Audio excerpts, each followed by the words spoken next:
Good evening, YouTube. Good evening. Joining me this evening is Claude. How you doing, Claude? Hello, Daniel. How are you? How you good, mate? Have you recovered? Have you recovered after last night? No, not really, but it's it's just one of those horrible nights that happened to us. But we're getting used to it now, aren't we? So, how was your trip to Australia, Daniel?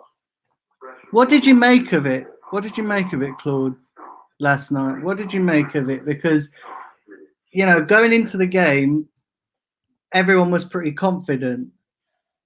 Weren't we? Everyone was pretty confident and everybody was saying that we're going to win comfortably. And then it didn't quite turn out like that. So what, because you were there in the ground and, witnessing the atmosphere. So what was it like for you? Well, the atmosphere was made by the Greek supporters. They had virtually the whole clock end. And they were absolutely made a really bit. Our fans are quiet. But I think maybe that was more to do with complacency with our fans as well, thinking it's going to happen. I thought we looked very, how can I say it? We looked very lethargic to me. We looked like we didn't a lack of energy. I should say we didn't have a shot on target in the first half, and then I mean, to be honest with you, their goal was a bad mistake, set piece. A really poor mistake, and what can I say? We tried to rally. We started playing for a bit, but we kept it. And then, I mean, we finished the half. It was 1-0 extra time. But in extra time, I thought we were starting to slightly up our game a bit. Then Aubameyang scores a wonder goal. Where would we be without him at the moment?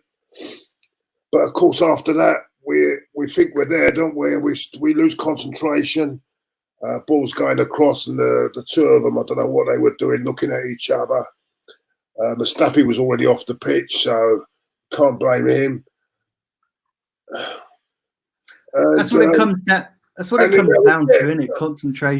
Concentration, and it's we seem to have this mentality of that we go so far, and then these players lose concentration.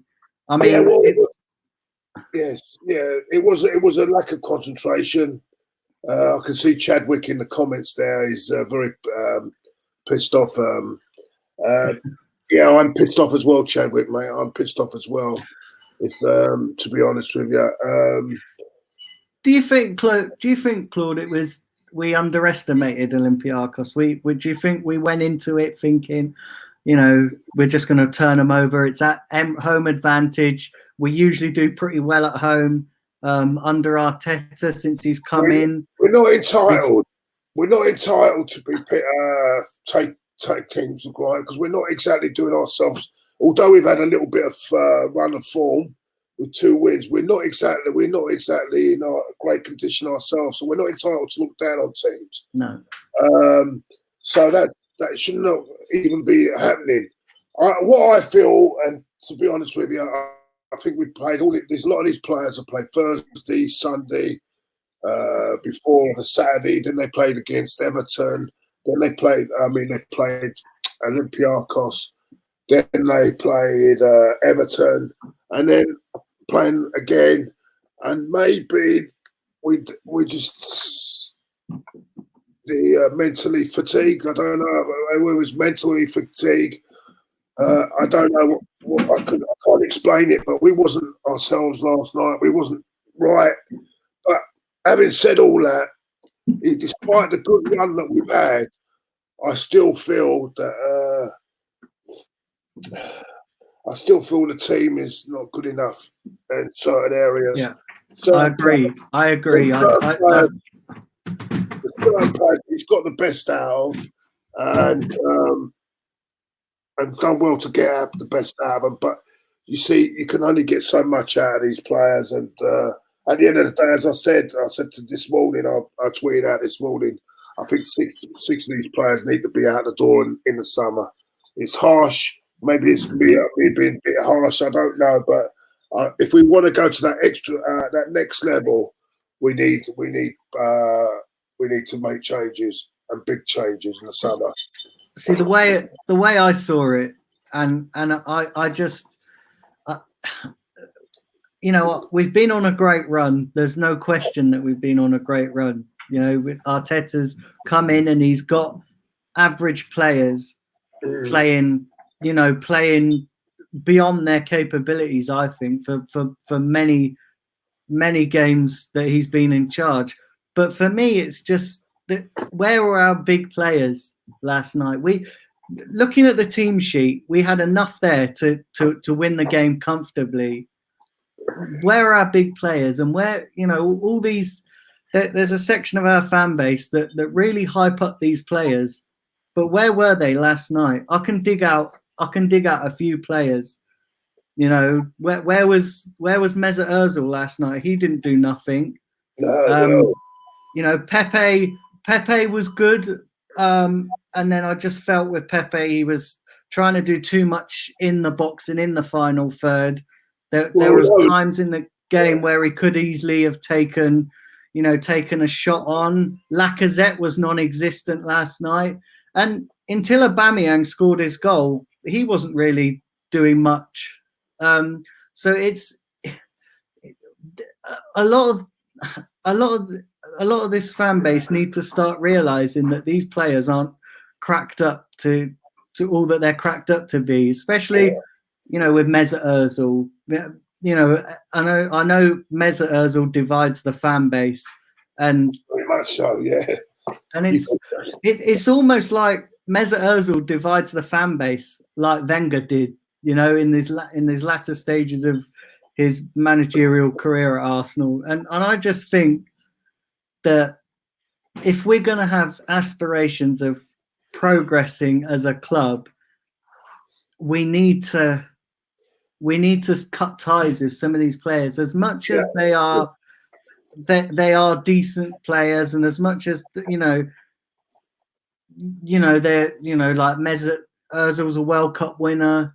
You know, you've got, you know, Lacazette. Lacazette doesn't get in the France squad, and you know, maybe that's for a reason, you know, because he's not consistent enough. So I just think we need to start shipping some of these players out. Mustafi, you know, he's played well in recent weeks, but again, it's not good enough. Not, you know, Xhaka, not good enough. There's so many players that, and the problem we've got, the problem I see, the way I see it is that we have a good run of games and everybody thinks, oh great, yeah, these players have turned a corner, and then, you know, we get this harsh reality check like last night, and it just. What's your take on it, Claude? What's your? Well, I don't think it's just Mesut Ozil. I think it's a lot of these players. I mean, Mesut Ozil was one, yes, I agree. But if the players in front of him are not moving about or not doing things and going in the wrong direction, I don't think the setup up front is good. I thought maybe. I think Aubameyang has got to play down the middle, without a doubt. I think with Pepe and Martinelli on either side. I don't know why Lacazette is playing, but that's his choice. Even Eddie Nketiah on against Everton, I thought played really well. And why he wasn't there last night. I just feel. How can I say it? Just feel the men. I don't think. I don't. There's a lot of these players are not good enough. I agree, but last night I think there was a lot of mental fatigue out there. I don't know what it was. Maybe it's too many games. I don't know, but they just couldn't. Apart from that little spell in extra time, they just couldn't get going last night. And it pains me to, but I don't know what to say anymore. But I mean, again. I heard Ty saying that Arsenal deserved to win today, like last night. Oh God! I couldn't believe what comparing. We didn't deserve nothing. We didn't deserve we didn't deserve nothing out of it. And if we'd have gone through, I would have said we were the luckiest team to go through because we didn't deserve nothing last night. And I hear Ty going on about how they deserved to go. Arsenal deserved to go through, but there was nothing. We didn't have a first half. Not all right. We had plenty more shots after, but we didn't have one single shot on target in that first half. And that's another problem we got. We can't play for 90 minutes. And when you're playing a sort of decent team, you're going to get caught out. Daniel, I don't know if you can get any of these messages up. There's one from Yeah, I can get them. Let's have a look here. Let's have a look at some of these messages because. What's he saying, Claude? Go ahead and read them out. Let me see. Let me see if I can get them up. Can you get? Right, Chadwick says, "I've got it here. Set piece for defence is so basic. Mark your guy. If he beats or overpowers you, fine. But their 2 goals, they were wide open. Tap it. I won't say what is the swear word. Tappings with his foot and head. I mean, yeah, I agree. I actually agree, Chadwick. I mean, but as I was saying, the defenders. I think some of them defenders won't be there next season. I'm sure of it. So, do you think though, Claude? Do you think? I'm going to ask you this. Do you think Arteta got it right with his selection last night? Do you think? One or two I was a bit annoyed with. I thought his substitutions were all wrong. I mean, we're 1-0 down and he's bringing on midfield players. I mean, I think he should have brought Martinelli on a lot earlier than he did. Would have given us that extra. We could have actually done it in 90 minutes then. He brought him too late, came on too late for me. Because I've seen a lot of people, you know, and I've seen a lot of people just, you know, like digging out Arteta for his selection and stuff. But I personally think he got the team right. You know, you could argue that Martinelli should have been in the starting lineup, and you could possibly argue that Aubameyang should have been up top rather than out wide.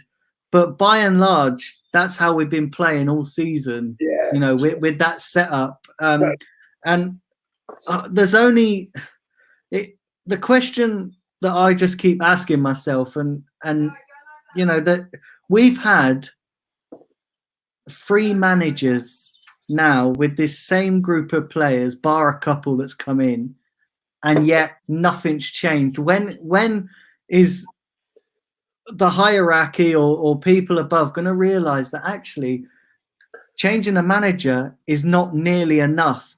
Changing the manager is you've got to change. You've got to back the manager and change the players, because there is only so much you can get out of certain players in this team. There's only so much, and you can't keep changing a manager thinking that they're going to come in and make these players world class, because it's just not going to happen with certain players. Certain players, you can see it. You can see that there's talent there. Yeah. But then there's other players that just lack footballing brain, that just don't have an inkling of what to do, that they don't know how to manage games, and they don't know how to see games out. And I've said this for quite some time, that our squad performs when there's no pressure. The moment you slap pressure on it, like last night, we needed to get through because our whole season depends on it, they capitulate. And probably, maybe in the league, we're going to perform again, but that's not, we've got no chance in the league. We've got no chance of getting into them Champions League spots in the league. Listen, we're too far behind, and I just don't know where. I just think like you said, Claude, there needs to be a massive overhaul for this team to, for us to get back to where we want to be. But the problem you've got, and I've said this, without Champions League football, where is that overhaul going to come? Because we're not going to have the money. We're not going to have the money. It's like a chicken and egg situation. No, it's like and the other thing is, Claude, as well, and I was thinking about this today. It's all well and good overhauling the squad, and we've been here before, haven't we? As Arsenal fans, in situations where we're struggling in the season, but yet again we're still trying to hold on to our star player, and you know deep down that everybody, if they're being honest with themselves, and I didn't realize, I've sort of come to this conclusion yesterday, and sort of seeing sort of like Aubameyang's reaction last night sort of says to me that he's going. Do you know what I mean? He's going. Not a lot of people think that he was getting upset because he missed that chance.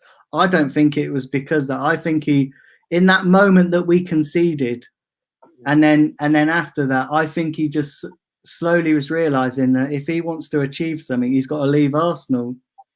And that I genuinely believe that last night was the final straw for him. Great points there, Daniel. Grant McRoberts has said, how did David Luiz become a defender when he's scared of the ball hitting him in the face? Yeah. Good question. And that's another thing. I'm fed up of us getting other teams cast-offs when they're past it. Do you know what I mean? I'm fed up of us doing that.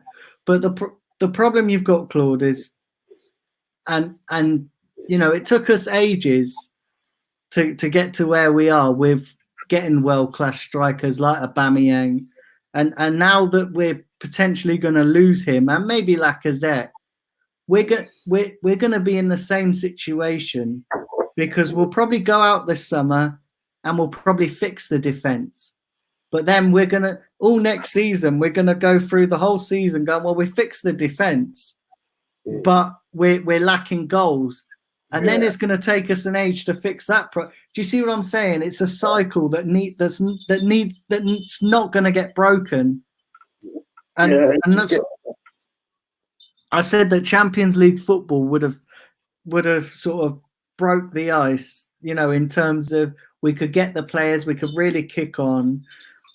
Where do you think we go from here, Claude, as a club? Where do you think? I mean, we've still got, on paper, we've still got an outside chance of getting into those Champions League spots. Possibly, chance. Possibly made slightly easier with the Man City ban. I think we can't be relying on that, Daniel, because I don't think to be, as I said to you the other day, I don't the lawyers that they've got and everything like that, they'll find a loophole and they'll get out of that, mate. Don't you worry about that. I don't think that's gonna. We can't rely on that. And I agree. Top 4 is 7 points behind 7 points. But the thing is, we've got a lot of teams in front of us, and that's where the problem lies. I was looking at the table, the Premier League table today, and I was looking at the fixtures for this weekend. I was looking that a lot of stuff can change over one weekend. And listen, I agree with you, Claude. I think top 4 is way out of our grasp. But I think as much as it's possibly not going to happen, we need to aim for that, don't we? We need to aim for that. We need to try and listen. Even if we end up finishing 5th and getting into the Europa League, we need to get some sort of European football next year, next season, whether it's Europa League, because I'm not entirely sure I just think a season out of Europe is going to be so damning for our club and so damning in terms of trying to get players in. I just think even, you know, listen, we've coped all right to an extent being in the Europa League. Yeah, we've still got the FA Cup, Daniel. We've still got the FA Cup as well. That might breed a bit of confidence if we can go on a run in that. That might breed confidence. Who knows? Yeah. I mean, it could help. Also, what I will say, as far as the league is concerned, what might help now is that we just focus on that, and we've got those games. We haven't got this Sunday, Monday. Do you know that the Brighton game, I've been told, is the first 3 o'clock kickoff we've had this season. It's the first 3 o'clock away from home that we've had this season. So away from home, I mean, yeah, that's the first one. The first one we've had away from home this season. So on that, it's on that. I mean, we how can I say it? We could just concentrate on the league and take every game now one by one. Yeah. Take it one by one. You've got five home games, which are Watford, West Ham,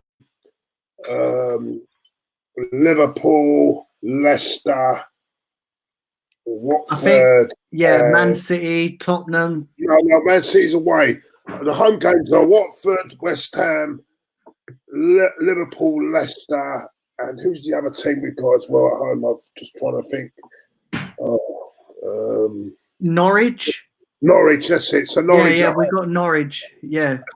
These games, Leicester and Liverpool. Liverpool might be already champions by then, or they should be champions. Yeah, I was thinking about that. By then Liverpool are going to be champions, so they might take their foot off the gas, depending on it. See, it depends on whether they're going for that unbeaten record as well as the title. I personally think once they've wrapped up the title, that a lot of that they are going to probably lose a game. You know, once they've and they're starting to look shaky, even though they're still getting the job done. They are starting to look a little bit shaky. The only other thing I will say as well is that other teams around us that are also fighting for those Champions League places. You've got Chelsea, who are still in the Champions League at the moment. You've got Wolves, who are still in the Europa League. Man United are still in the Europa League. Neither, well, especially Man United, maybe Wolves have got a better squad than Man United, but especially Man United haven't got the squad to compete on two fronts consistently. You've got Spurs. They're always at the moment under Mourinho. They're not a shoe in to get to put a consistent run together. It's sort of similar to last season in the sense that the team that puts a consistent run wins together is the team that's going to finish in that top 4. So if you look at the away games we've got as well, they're the tricky ones. We've got Man City, Wolves, Spurs, Man City, Wolves, Spurs, Aston Villa, Man City, Spurs, Wolves, Aston Villa. Who else have we got? Southampton and Brighton. Southampton and Brighton. So there's they're tricky games. You know, away from home is going to be a bit difficult. But especially Man City. I actually think we need, to me, out of those 11 games, we need to win 8 of them to stand any chance. Well, I've worked it out that if we, not that we're going to win all those games, right? So on the basis that we win all those games, we get maximum 30 points. So we need at least. Well, 33. You've got 11 left. 33. So yeah. But I agree. We need at least 24 points out of those games potentially, and then we need other teams to slip up. Mind you, saying that though, this weekend, those little Wolves are playing Tottenham this weekend. That could be a draw. They could take points off each other. Yeah, that's quite possible. That could be a draw. You've got Everton United. That could be. Yeah, the ones I think could be the ones that are hardest to take, because I don't believe Chelsea. I think Chelsea could, with the young, with some of the young players that they've got, I think could start to fall a bit now towards the end of the season. The only problem I've got is Manchester United. I think Manchester United could be the ones, the danger there, because Man United they're on fire, they're on form at the moment. They're starting to look good, and with their new signing, Bruno Fernandes, and that could be the team. With Chelsea, I think we're capable of bringing Chelsea back. They've still got to play Man City as well, Man United, haven't they? So Spurs haven't got any strikers at the moment. Until Kane is out for another 6 weeks. I think Son's out for the season, so they could be hauled in. And Wolves and Everton, I can see us getting past them. It's just I think the team, I think they could get that fourth spot is Manchester United at the moment. They're the ones. This is going to be it's going to be a tricky test. It's going to be a test of character. This is where Arteta's going to earn his crust as a manager after a defeat like this. And we have to remember as well that he's never managed a team before, so he's still learning. The only worry, and I don't want anybody to get this wrong, because I'm back. I completely back Arteta, but the only worry I have with Arteta at the moment is that it seems to be that he's picking his mates who he played with when he was an Arsenal player.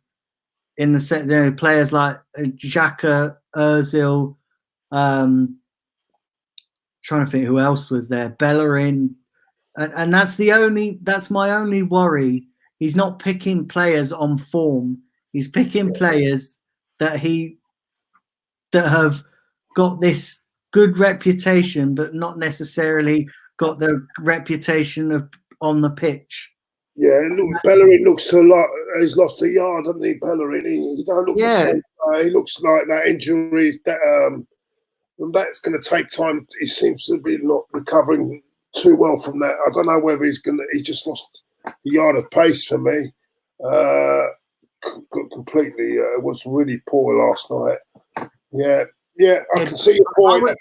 I think Ozil though. I think.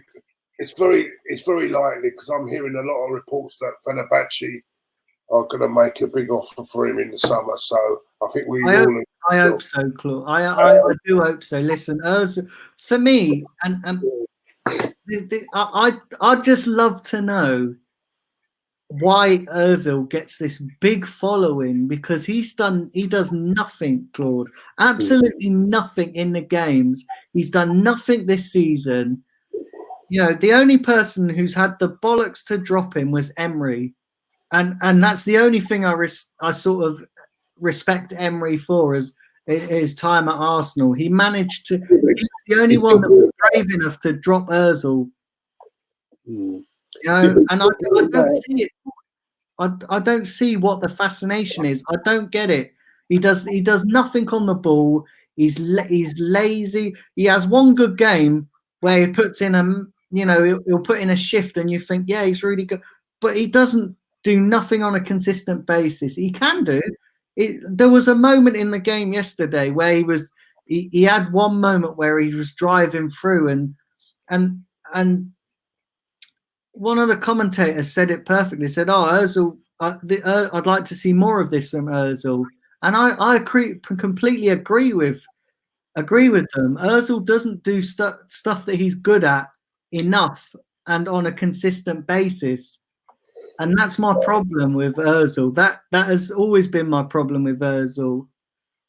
That there's players out there, and what makes it worse, Claude, is that you've got players like Martinelli, who, whenever they get their chance, they absolutely, especially Martinelli, bust a gut when they're on the pitch. They work great, and then wins Player of the Month and gets dropped.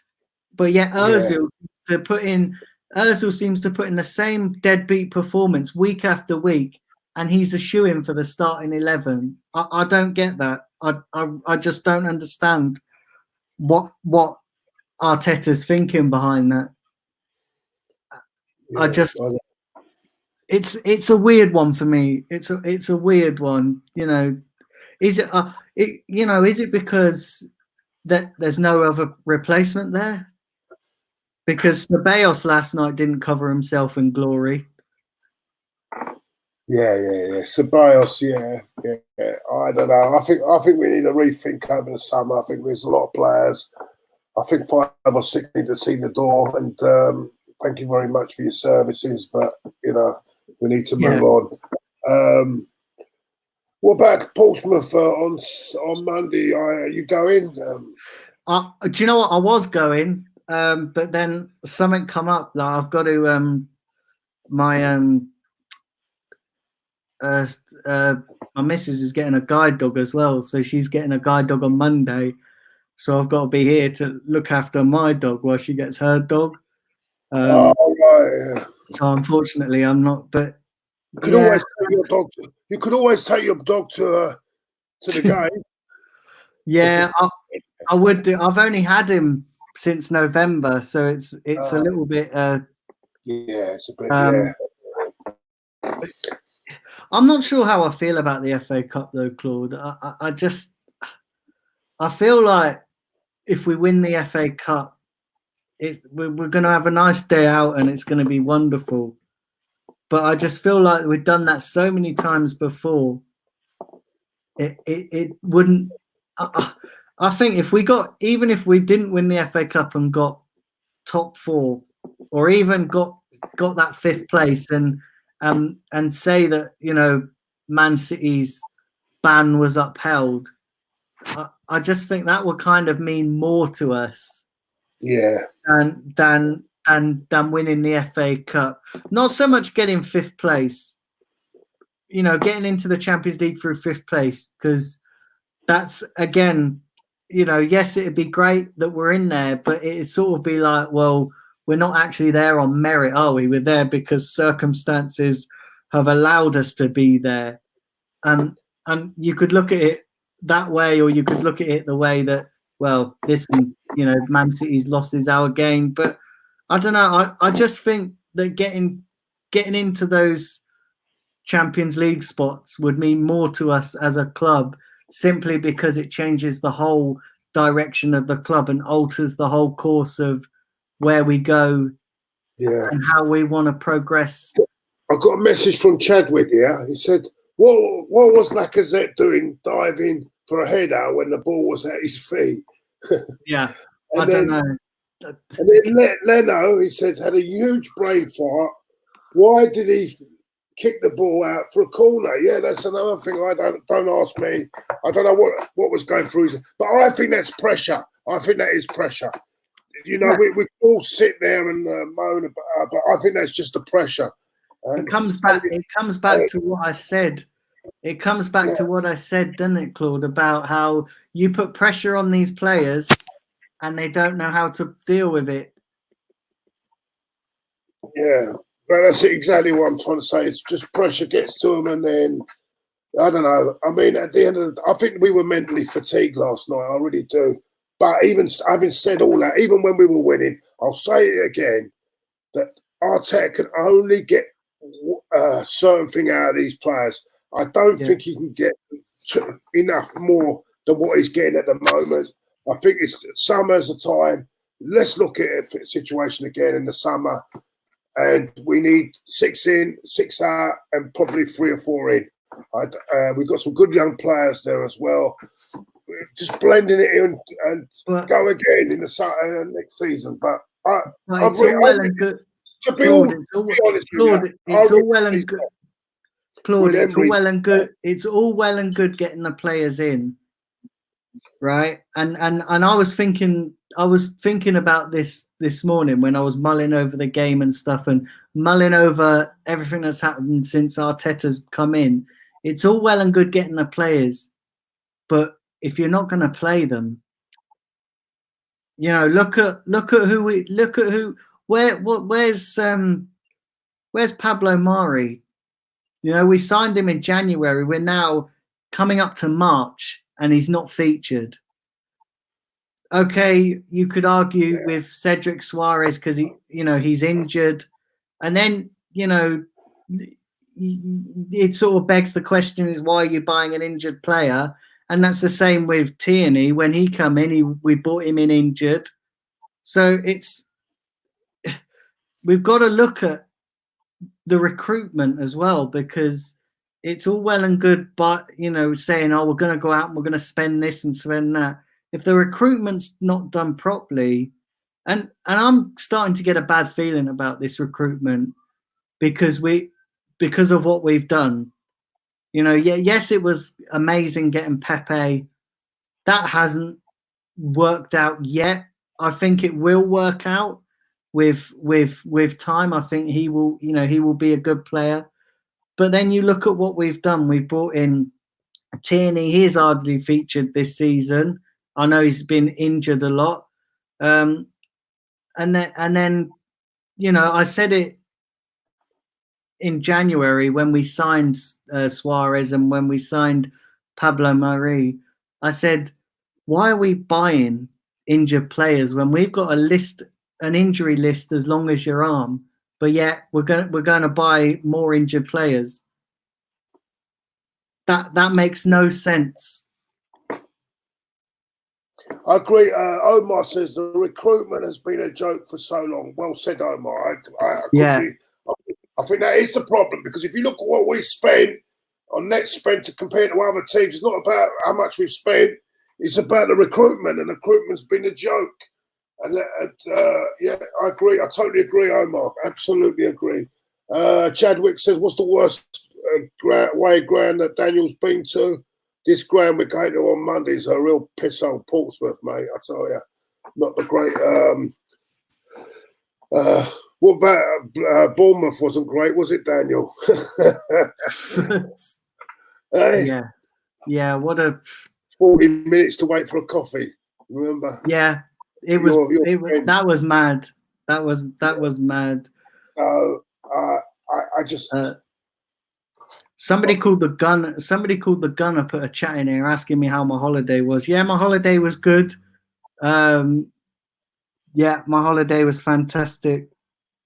What part of Australia did you go, Daniel? Or did you go? I went to.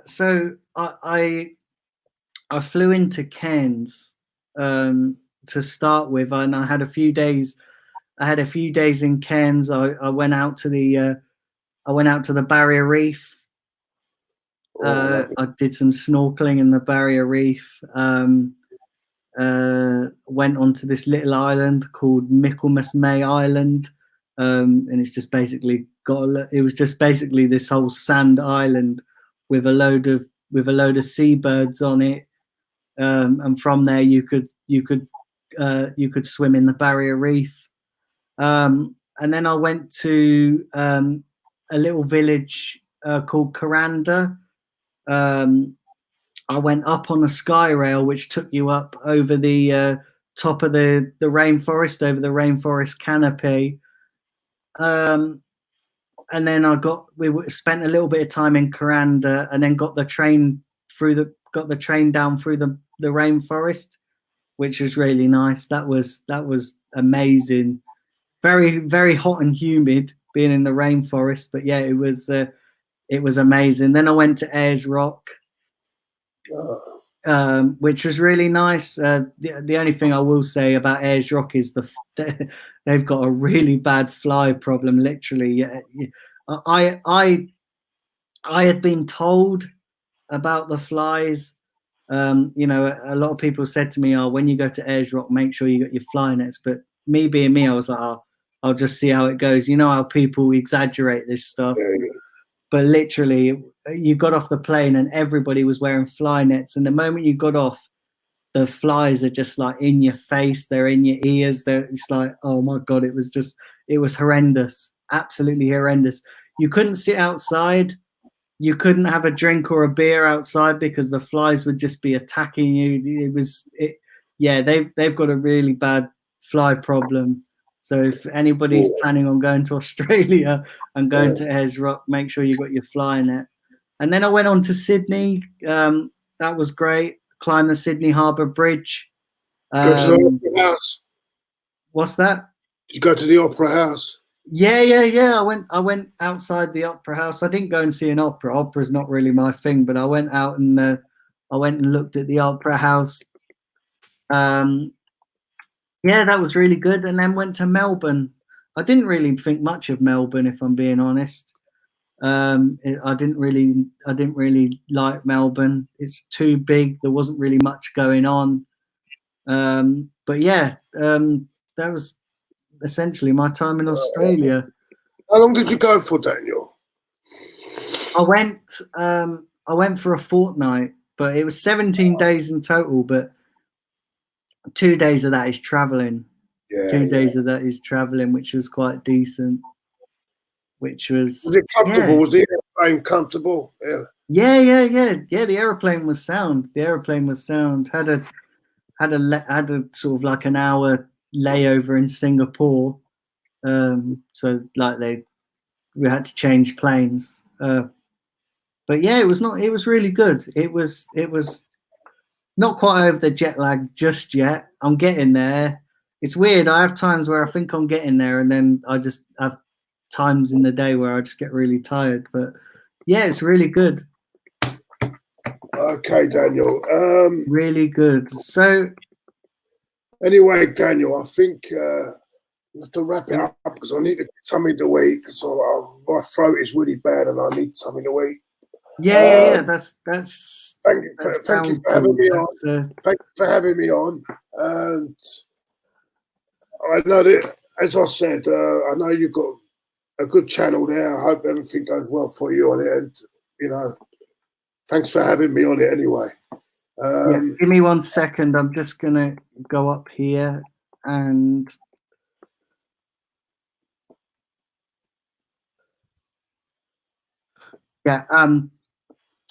Yeah, well, that's it, guys, for the review. Claude, thanks for joining me.